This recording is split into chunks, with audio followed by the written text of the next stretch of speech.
Now that I have my portrait, my this is more sort of surrealist, but my abstract portrait, where I've kind of changed things around, moved things around, have kind of multiple views. I did this one a little quickly. Okay, now we're going to take this and we're going to be working three-dimensionally in terms of making our masks.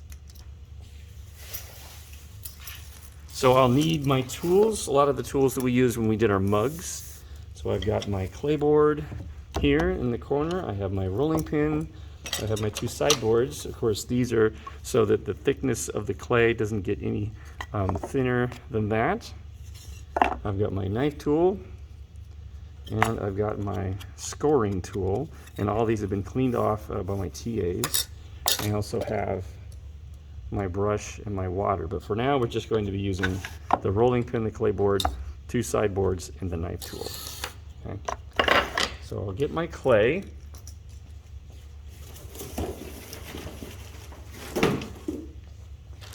And I'm going to take a block about the size that we had before for our mugs, but this time we're rolling out a slab that's more like a pancake and less like a long rectangle. And we'll probably need about that much, maybe a little bit more. That's probably good. Okay, so again, to start out, you can just kind of push to flatten it a little bit so it's not quite so hard to roll. Okay, lift it up a little bit. All right, so sideboards go on either side. Gonna roll for a little bit. Okay, then I'm going to stop, going to lift, going to rotate it, roll the other way. And again, we have to lift it up every time because the clay will stick to the clay board if we do not. Okay, so free it. I can maybe rotate it this way. Okay. Go this way. And then I'm actually going to rotate this way so it stretches this direction.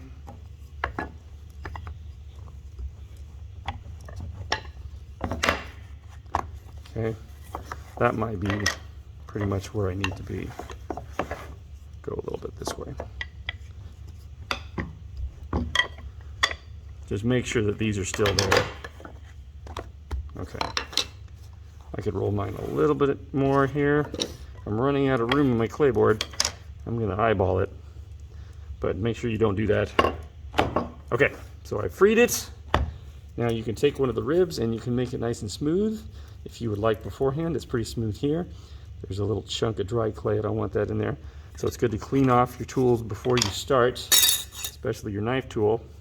Now I've got my form that is similar to the one that we used last year. Now there's something we have to do with this, and some of these are all going to be using the same ones, are still covered with the tin foil. We're going to keep that on there, but it's very important that we put it in a plastic bag, kind of wrap it around like so, so that it's totally covered. First of all, the plaster will get into the clay if there's plaster on it, and that's bad. Okay, secondly, this is sort of made out of this paper material, and it's going to suck the moisture from the clay, and it's going to dry out. This way it will not do that. Okay, so let's put it under, kind of put it around, and I'm just going to kind of press a little bit, kind of curve the form slightly. Okay, you can kind of press in a little bit. I wouldn't press in too much because I'm going to be doing a lot of changing this form. Okay, once I have it down, I need to sort of do this a little bit with this side here. Okay, so I have it down there. Then I'll take my knife tool. Make sure you kind of figure out what the ends are. And I'm going to cut where my ends are.